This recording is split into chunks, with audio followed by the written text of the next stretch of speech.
Indiana Jones, It's a podcast about Indiana Jones. Every movie, 1 minute at a time. Indiana Jones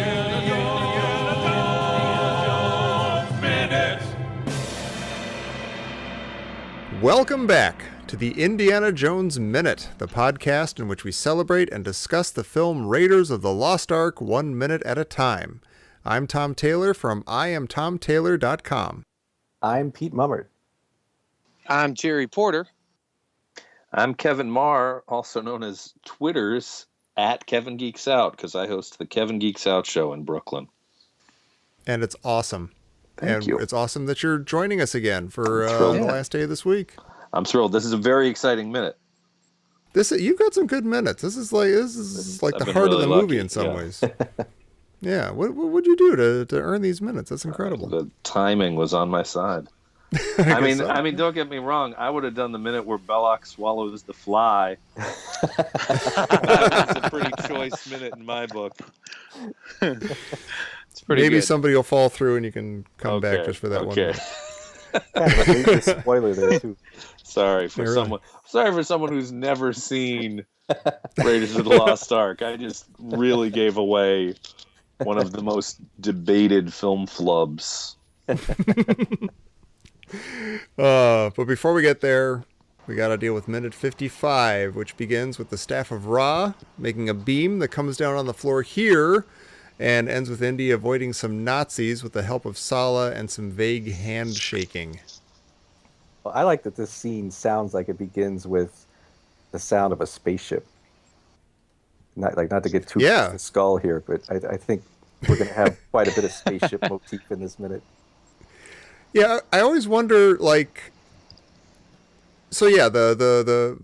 beam of light from the staff of Ra, from the sun coming through, hits the Well of Souls and makes this huge, almost wing-shaped, glorious beam of light, and the spaceship sound and Ben Burt's going crazy and everything.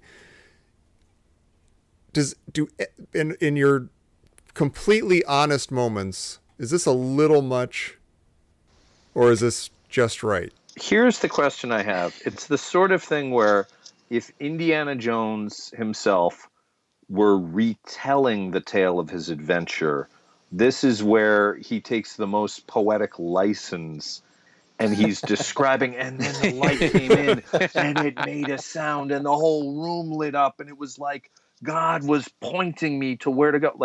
You almost get the idea that it's an unreliable narrator going a little over the top. Yeah. Yeah. Because also, in a way, it sort of defeats the purpose, doesn't it? Because you're blinded by this light. Wait, which building is that? Yeah. Is it the big green? Is it the big square one? Or is it the one on the side? I can't quite see. You're like, it's First and Main. in case he got blinded by it. I think, it shows just like Los Angeles or New York or something. It shows, he's got the right medallion on the right custom staff in the right hole at the right time. That's how you do it. And that's how that's it. And I think Yahweh's giving him a little nudge. You're big on God helping him out. I feel that this week because Shishak put the whole thing in a beautiful, ornate, gorgeous temple and wiped clean for a whole year sandstorm. And you're like, okay, well, God's not going that route here. Is it an exaggeration to say, in a scene like this, that God or some kind of a God is a character in Raiders of the Lost Ark? I would say by the end of the movie, you kind of have to say that. Okay. But I wonder... Did anybody see Hail Caesar?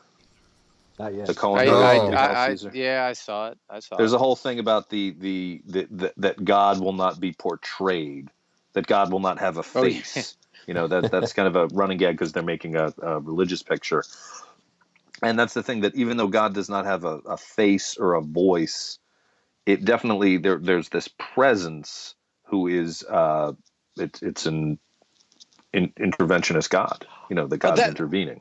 That's an excellent point. And he does, I think, I mean, you feel it. I don't know. Maybe he's channeled through John Williams, because the music is so incredible that it makes your your hairs stand up on the rumpus, your Bible rumpus theme. Should we ring a bell or something every time you say rumpus? That and the fact that we in the previous minutes, when we were at the soothsayer imam, the old man's house, I did feel a little like God kind of breezes by on those wind chimes. Yeah. You're like, there's something, they do throw it in there. You're like, there's a mystical, I don't know, you feel it when you're watching it. It's funny though, because as we were discussing like that minute and the minute when Marion takes out the staff of Ra, or the headpiece for the first time, and the candles kind of blow and stuff, we were sort of talking about it like that's either the headpiece itself or the ark, like the spirit of the ark or something, but we weren't really talking about it in terms of God. And I don't know, I'd almost argue that the ark itself is more of a character than God until the end. Like at the last scene, it seems like, there's like some sort of divine hand is sort of, getting involved somehow, but I don't know. It is strange that I mean, I'm going against my own theory here, but it is strange that God would pick Harrison Ford, who doesn't seem to have a whole lot of respect for, right. As we always said, Marcus kind of warns him, Sala warns him, and he doesn't really pay any mind to all that. And right. in this minute, you see his face is lit up, he's illuminated. He's got that classic, really Indiana Jones greed face again. Right. Yeah, but you know what? I disagree. I don't think that's his greed face. I think in this scene particularly, I was sort of saying this yesterday, that he can't believe what he's seeing. He's so amazed by what he's seeing. And like it's probably a combination of, oh my gosh, this thing that I was describing back in Connecticut is actually working. This thing I drew on the chalkboard and explained to these guys, it actually works. I put the headpiece at a certain place at a certain time of day, and and it's working, and that it's obviously like some sort of glorious thing, like some sort of otherworldly thing. He seems like more like flat out amazed than we've ever seen him before. We've seen him like kind of enthralled, but not like amazed. I had never made this connection before, but it's the idea that God isn't going to go to a pious man. He's not going to go to a Ned Flanders, but it's like this is 1981, and just a year earlier, movie audiences would have seen Jake Blues step into James Brown's church, and he's the one who sees the light. It's the most unreliable character who seems to have the least faith of all that God speaks to, because they're the one who need to get, God's got to grab them by the lapels and shake them a little bit. And who's the one who finally makes everything okay in a godlike way in the Blues Brothers? The Clark County Assessor's Office clerk, played by Steven Spielberg. See? It all comes together. And Harrison Ford is hot. He is. God loves hot guys. I think God's going, I think they both share a mutual amazement. And I think at that moment, God's going, God, I can't believe I made somebody that good looking. I'm awesome at this. But see, now this really makes me think that this is just Han Solo's dream. Sure. Like, of course he's going to say he's the most good looking guy in the world. But and if we go back to we were talking a little bit about the mythology on the wall in the last minute, and what we have is Horus with the head of a falcon, and he's leading these two twins. They look like twins, which maybe you could think of as Han and Indy, into the underworld. So think of the sky god with the head of a falcon is leading Han and Indy to the Ark. Or there's another set of twins, Luke and Leia. Yeah. And Han in Jedi leads them both to where Vader is on Endor. I'll stop. But then one final thing, if you look up at the very top of the wall, there's kind of the high god in Egyptian religion, Ra, is when he's the sky with the sun god, he's represented as a disc, like a falcon-shaped disc. And so you have a round disc-shaped falcon flying over a desert city. Wow. Wow. Killing it, Pete. That is undeniable. It is. I was going to say, this is all like the more it just adds up. It's not even like a goofy theory anymore. It's etched in stone. Literally. It's written in red all over all over Well of Souls Main Street. Yeah. So do you think when he exits, does that beam leave a mark? Does it leave a burn? Because it seems to be so bright and so powerful and so concentrated that the laser going into it, that the next person who's going to walk in is going to see like a blackened, charred out circle. Maybe. Wait a minute. I have a fantastic question, you guys. So Belloq went in here before Indy, and he thinks he thinks that this whole process showed him where the Well of Souls is. But if we're assuming there wasn't some, I assume that huge light show doesn't happen if you get the wrong readings. But how does he know where? You know what I'm saying? Like it never would have stopped. The sun wouldn't have just stopped in some spot to say like, oh, here's where you think the Well of Souls is. You know what I'm saying? Like, where does Belloq think that where did he go? Oh, there it is. This is where it's showing me. You know? Very good question.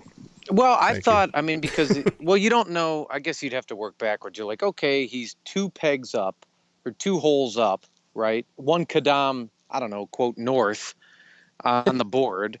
And then his staff is 1 kadam taller?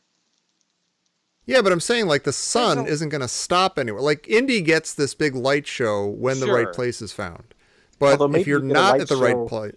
Maybe you get a light show in every hole, and it kind of fakes you out. I do. I mean, Jerry Porter, ladies and gentlemen. Well, I figured is that what or it says do not touch, and with the rope around it, you're like, did somebody put that? Is that what the light show was for Belloq? Like he saw something, he's like, okay, that's where it is. And because we're the Nazis, no one else is coming in this map room, so we can mark it. Yeah. Yeah. Is it on that same building? No, it's on. It's a little bit further down. Yeah, it passes it. Yeah, it's past it. And see, that's what I'm saying. That light would have kept going and passed that building. So I don't know why. Like that's the wrong building, and the light would go right past it because it's not the right building yet. So I don't know why Belloq thought that he had found something. Dumb, fake archaeologist. He's going to be in big trouble when Der Ferber gets, he already got the email and the call that said we found the Ark of the Covenant. And I understand he's pissed about it, as he should be. But he's going to be in big trouble. Yeah, the Fuhrer's not a patient man. You know what he's going to have to do? He's going to have to wait for Indiana Jones to get the Ark of the Covenant. No, come on. How many times is he going to do that? You can't keep pulling that same trick. One thing I never noticed is at the very end of this, I can tell I really watched it 1 minute at a time. At the very end of this scene, right as the camera cuts, it looks like Indy kind of gets blasted back by the light. He definitely, I know what you mean. Yeah. Yeah, he moves at the very end. He's overwhelmed. Yeah. Well, then he goes and he writes down his notes in Lonely Planet Tanis. And you're like, what was he writing down? Like, oh, it's right, just a super quick scribbles. Well, he's got to make his calculations, based on that miniature and stuff. I love that he wipes his brow, though. Yeah, and he wipes his brow as though he's never sweat before. He's like, what exactly. The hell? What? And maybe he's starting to have faith. I don't know. Maybe he's worked up. Yeah. He's jazzed. He's excited. This is going to motivate him till the end of the movie. Yeah, this is keeping him going. I feel like Denham Elliott. We got a lot of comments about how we're pronouncing Denholm. I feel like Denham Elliott. I feel like Marcus Brody watching Indy when he was excitedly explaining all this stuff. I'm like, look at Indy. He just found this. He used the staff of Ra and it worked. God bless him. I'm so excited for him. I'm sorry. You're going to say something, Kevin. I was just going to talk about we don't have a vocabulary to discuss the John Williams music. I don't think that's anybody's background here, music. But one thing I can say besides the music and besides giving so much credit to the music in the scene is, thank goodness no one insisted on expository dialogue from Indy. It would have just a lesser filmmaker would have had him narrating what was happening. Yeah, or like Sala would be there with him, like, look, it's there it is. Oh, boy, is that bright. And I really can't stand it when movies discredit the audience and they insist on doing stuff like that. And a couple of years ago when I saw the rebooted Planet of the Apes, the one that James Franco was in, there's a really fantastic long sequence on the Golden Gate Bridge where the apes are running around. And I give the filmmakers so much credit because they didn't have police officers talking into their radios saying, the apes, they seem to be communicating with each other. You know, it's like you get it. You guys are smart enough to follow what's happening here. And I think the music does so much work. It's just so powerful here that there's no need for dialogue. And in a lot of the last 5 minutes, even the dialogue we've had, it's German that we don't understand. It's like, oh, Sala's being yelled at, but you don't have to know word for word what's being said.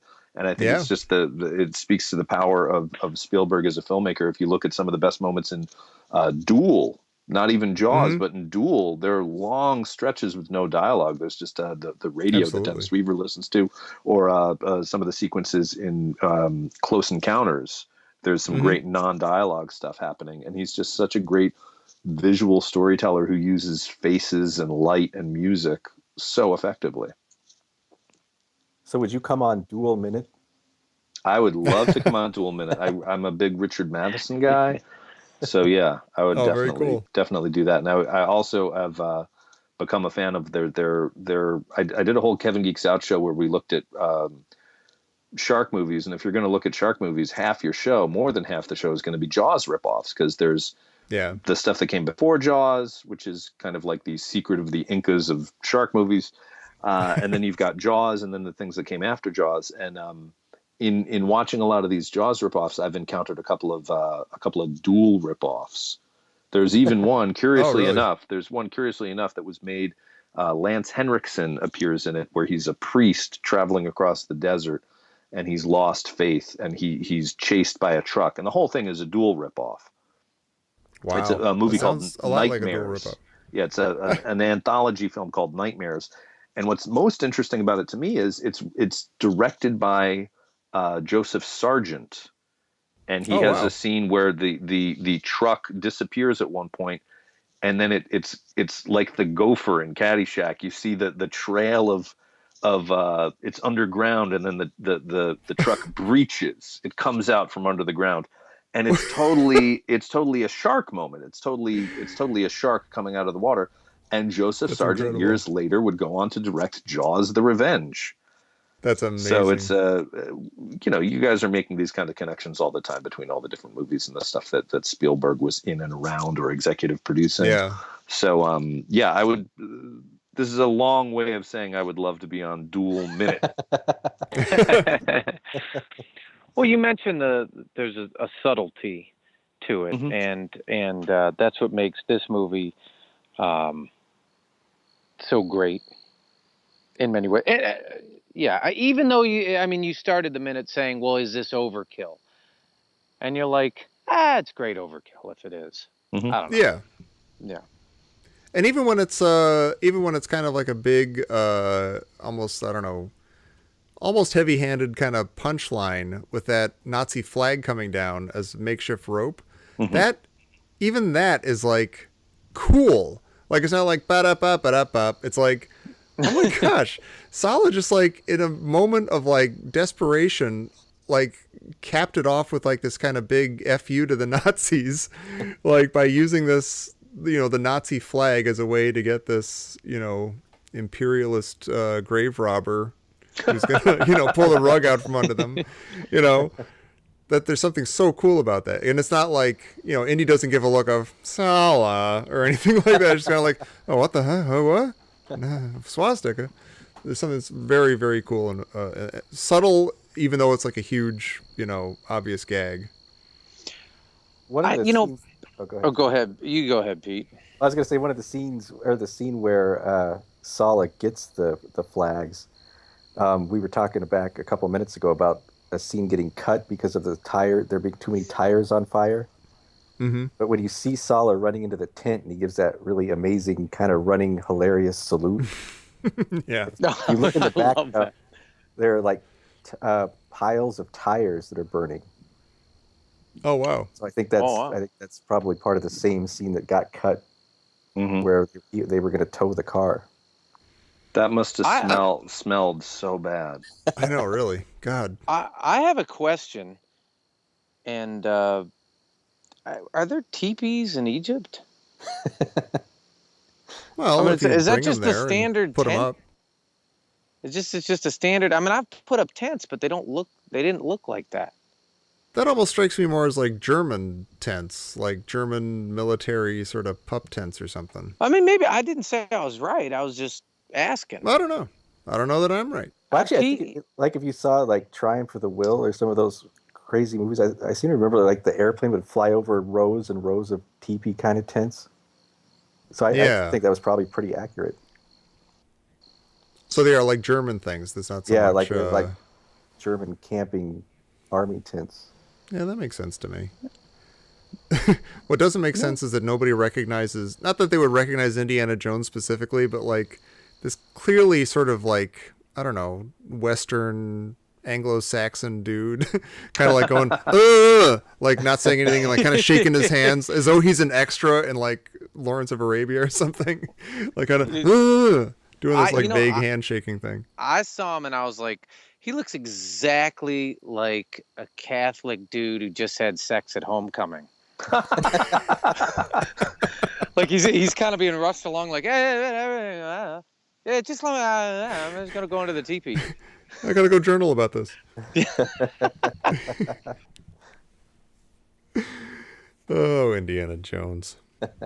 Yeah, I'm kind of glad they cut out some of the extra business that was supposed to go on like around these scenes. Like the towing thing and like there's some other kind of goofishness with like Sala and a soldier or something that they had to cut, and this scene is just so like I think he like spilled coffee on the guy and the guy yelled at him. Yeah. I mean the tension is still present. I mean, you have the guttural German yelling, and then you have the Nazi flag coming down, and then you have them racing by. Like, I can't believe what I just saw. You know what I mean? Yeah. I got kind of juggling like, let me get the hell out of here. Right. It's a good sequence. This is one of the first times we had like just a solid, like complete sequence from beginning to end in one week. It was pretty good. I feel pretty good about myself. I got one more question about this, though. Oh, sure. Does it help that Indy breaks the staff? Oh, yeah. I have no idea. Like, why does he bother breaking it? Like, put the two pieces together? Yeah. Or just measure, this thing was 7 feet long. Let's just make another one. And as Kevin mentioned, they welded it anyway. Right. You're like, and if it said that, it was like, well, you can't weld wood. You can glue it. But no, right. But you can't weld it. I mean, that's no, but you don't have to. Is it the... It said it in the goddamn screenplay. But it was the head was welded to a attachment piece. Yeah, right. I see. Okay. Yeah. So it was already... That's where the welding was involved, yeah. That it could go on any 7-foot rod. Yeah. It was a beautifully crafted rod, though. It was really nice. Well, the Germans had teepees. That's fine, too. It all makes sense from a certain point of view. Okay, so I have a crazy conspiracy that doesn't have anything to do with the minutes I've covered this week, but you guys mentioned something earlier when I was listening to the podcast. Belloq brings a dress into the desert, right? Right. Here's a conspiracy theory. The dress was for Toth. Oh my God. It holds water. I can only assume that's absolutely true. Just something to keep in mind in the next few minutes when he busts out that collapsible hanger. That's a hanger for his dress. How am I supposed to sleep tonight? Or ever again. Let me show you what I am used to. I am used to a little more room in the back. And a little is cutting me across the bodice. But speaking of, we've had a little bit of discussion. You mentioned that fellow. Could you pronounce his name again, please? No, I butchered it. I don't know how it's pronounced. I don't think there is any butchering. Tote. I said Toth, and I realized I was saying it wrong. It's Tote. Yeah, I think it's just Tote. Yeah, and the other thing I love about this, I'm going to bring some of my B movie knowledge to this, is from what I understand, Klaus Kinski was up for the part. Oh my gosh! Turned it down in order to make the famous or the infamous British horror movie Venom, where Oliver Reed and who else is in it? Cast of British actors. They fight a snake. It's a snake on the loose in a kidnapping caper, and Toby Hooper started to direct it and then got fired from the film. Oh my God! And it's a crazy climax scene where the police are shooting at Klaus Kinski while he's wrestling a venomous snake. And when you watch the movie, if you watch the movie, you're like, so this is what he did instead of Raiders of the Lost Ark. Ronald Lacey wins. Whew. So good for Ronald Lacey. Yeah, totally. And good for us. He's incredible in this movie. Oh, yeah. Well, we had a couple of, because when we were saying as kids, you heard his name pronounced Taut.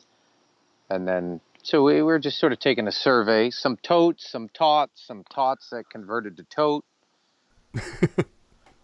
Yeah. Because it was never mentioned in the movie. It was just sort of something you pick up somewhere along the way. At a sleepover, basically a sleepover. Yeah.